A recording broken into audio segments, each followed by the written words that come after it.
Hello students. हम लोग पढ़ेंगे जो है topic reaction of hello arenes, क्योंकि इसके पहले जितने भी लेक्चर हमने वीडियो सेक्शन में डाले हुए हैं उन सब में सब क्या है, जो भी बात हुई है वो रिएक्शन हुई है किसके, हेलो एल्केन की।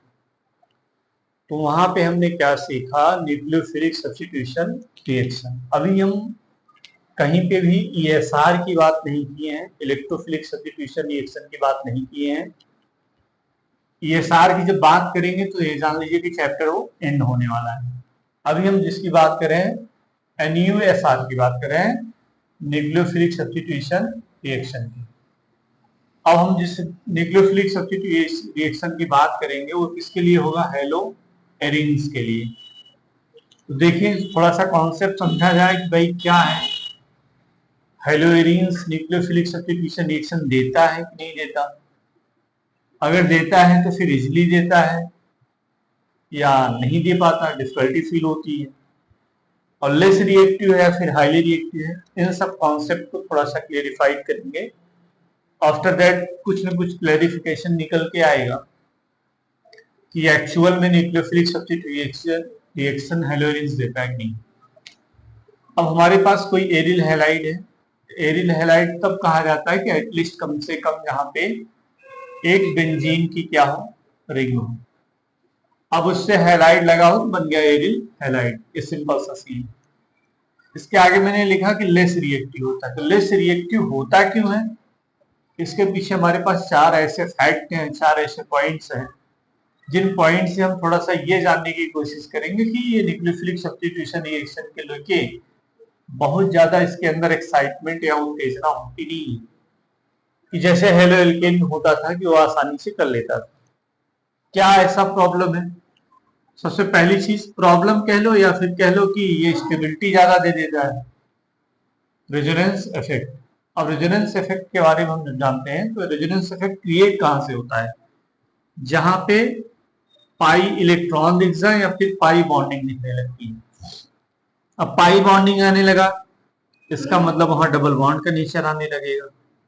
अब हमें ये भी कॉन्सेप्ट पता है जीओसी के सिंपली वे में, सिंगल बॉन्ड, डबल बॉन्ड और ट्रिपल बॉन्ड, जैसे जैसे बॉन्ड के नंबर बढ़ते चले जाते हैं ऐसे वैसे बॉन्ड लेंथ छोटा होता चला जाता है और बॉन्ड को तोड़ना थोड़ा क्या होता है, डिफिकल्टी महसूस होने लगती है। मैंने लिखा क्या है कि कॉन्जुगेशन विद पाई इलेक्ट्रॉन के साथ कॉन्जुगेट करके उस रिंग में कार्बन हैलाइड के साथ नेचर ला लेता है किसा, पार्शियल डबल बॉन्ड का। जिस डबल बॉन्ड को ब्रेक करना या उसका क्लीवेज करना उतना आसान नहीं होता जितना आसान हेलो एल्केन में होता है। तो इस वजह से यहाँ इसको क्लीवेज हम उतने आसानी से कर नहीं पाए। अब जब क्लीवेज ही आसानी से नहीं हो पाएगा, कोई न्यूक्लियोफाइल उसको उस तरीके से रिएक्ट नहीं कर पाएगा जितना इजीली रिएक्ट करना चाहिए।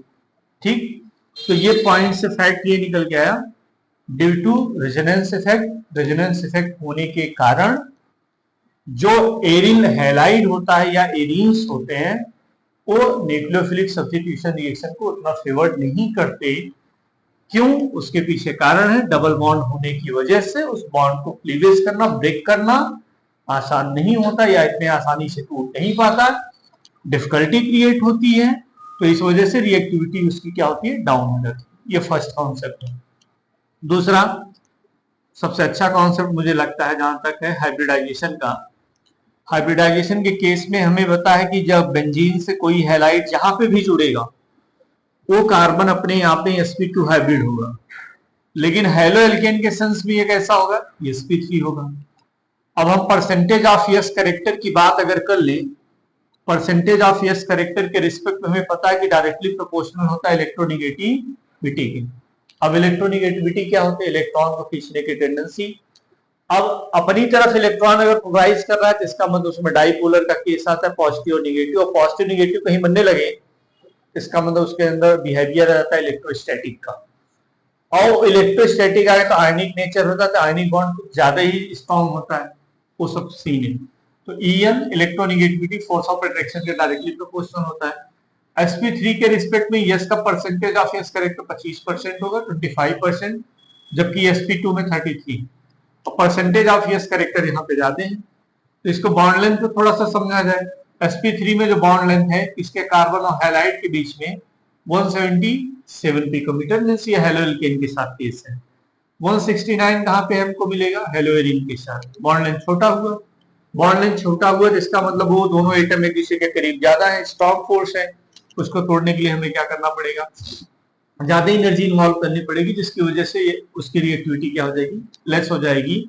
इसका मतलब पहला इफेक्ट ये है रेजोनेंस इफेक्ट, दूसरा इफेक्ट ये है कि हाइब्रिडाइजेशन का कॉन्सेप्ट है, जिससे दोनों में न्यूक्लियोफिलिक सब्स्टिट्यूशन रिएक्शन बहुत फेवरेबल कंडीशन में नहीं आता, जिसकी वजह से रिएक्टिविटी लेस हो जाती है।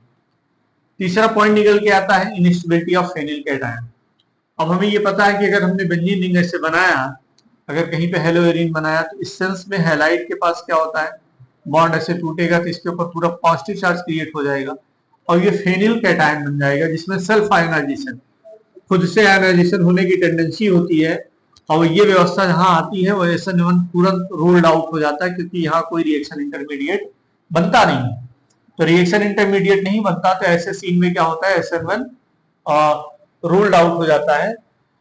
अब इस केस में ऐसे स्थिति में जब SN1 की हम बात करते हैं तो कार्बोकेटायन तो हमें मिलता है, वहां टर्शियरी कार्बोकेटायन टेस्ट होता है, तो SN1 यहाँ क्या होता है? Ruled out. इसका मतलब ये भी नूशर को, नूशर मतलब न्यूक्लियोफिलिक सब्स्टिट्यूशन रिएक्शन को बहुत फेवर्ड नहीं करेगा। चौथी जो खास बात है, बहुत वैलिड पॉइंट नहीं है, वैलिड पॉइंट इन सेंस ये तीन तो हमें प्रॉपर समझ में आते हैं, यहाँ ये ठीक ठाक अच्छे ट्रेंड्स में है। रिपल्सन, अब यहाँ हमने एरीज कह दिया, एरीज के पास ऑलरेडी कार्बन के पास डेंसिटी ठीक ठाक होती है।